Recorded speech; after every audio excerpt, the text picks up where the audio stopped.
এখন আমরা কী করবো, ইউনিট সেট আপের জন্য আমরা এন্টার দিলে ইউনিট সেট আপের অপশন চলে আসবে। এরকম প্রাইম ইউনিটস, এখান থেকে আমরা আর্কিটেকচারাল, আর এখান থেকে আমরা ফুল স্কেলের 0 দিয়ে দিলাম, আর এখান থেকে সেটা ক্লিক করবো।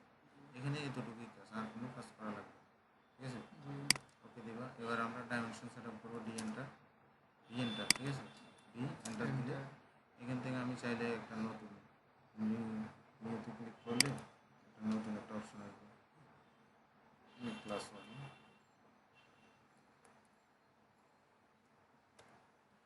ওকে, এখান থেকে কন্টিনিউ রাখো। এবার এখান থেকে আমি চাইলে সবগুলোকে কী করবো, বাই লেয়ার করে দেবো। আর আমরা এই সাইজগুলোকে যদি রাখতে চাই, ছোটো বড়ো করতে চাই, এখান থেকে এটা আমরা চেঞ্জ করে দিতে পারি। এটা আমরা পরে করি, সবগুলোকে বাই লেয়ার করতেছি এই জন্য, যাতে আমি যদি কোনো সময় আবার ডাইমেনশন চেঞ্জ করতে চাই, আমি তখন এটা দেখাবো।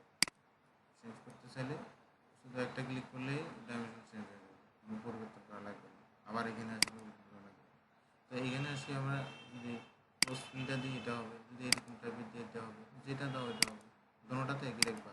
তারপরে এইটার সাইজটা এখান থেকে পরিবর্তন করতে পারো, 1 ইঞ্চি করতে পারো, আরও কিছু করতে পারো। এখান থেকে এগুলা দেওয়ার পরে এখানে আসবা। এখানে আসার পরে টেক্সট হাইট, এটা হচ্ছে গুরুত্বপূর্ণ বিষয়। এই টেক্সট হাইটটা তুমি দেখো এখানে 8 ইঞ্চি। এটা যদি ছোটো দাও, এখানে এটা ছোটো দেবে, বড় দিলে বড় দেখা যাবে, অনেক সময় এটা 0 থাকবে, এটা দেখা যাবে। আর এখান থেকে ISO স্ট্যান্ডার্ড, এটা সবসময় দিয়ে রাখবে, ISO স্ট্যান্ডার্ড। আর এখান থেকে বাই ব্লককে বাই লেয়ার, নানটা নানে থাকবে, এবং নানের জায়গায় কি, এটা টেক্সটের পরিবর্তন। যদি আমি এটাতে গ্রিন করে দিই, টেক্সট গ্রিন হয়ে যাচ্ছে, এটা ব্লু করলে ব্লু হচ্ছে, নান রাখলেই ভালো, নানটা থাকবে। তারপরে এখান থেকে প্রাইমারি ইউনিটে আসবে, এখান থেকে আর্কিটেকচারাল, আর এখানে 0 দিয়ে দিবা। আর কোনো কিছু পরিবর্তন করার দরকার নেই, ঠিক আছে। ওকে, সেট কারেন্ট।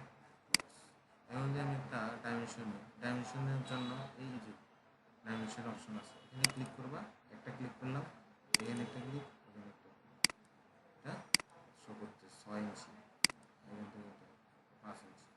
এখন তুমি এটা কমান্ডের সাহায্যে নিতে চাইলে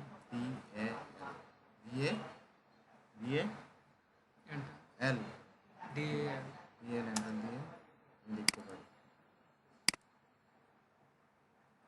ঠিক আছে। আর এটার ভিতরে আরও অনেকগুলো ডাইমেনশন আছে।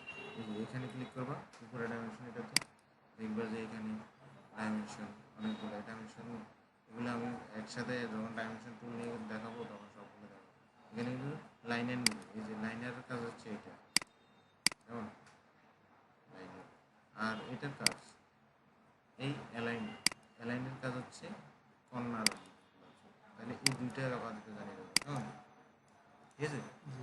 এই দুইটা অ্যালাইন আর লাইনার, ঠিক আছে। তাহলে ডাইমেনশনের বিষয়টা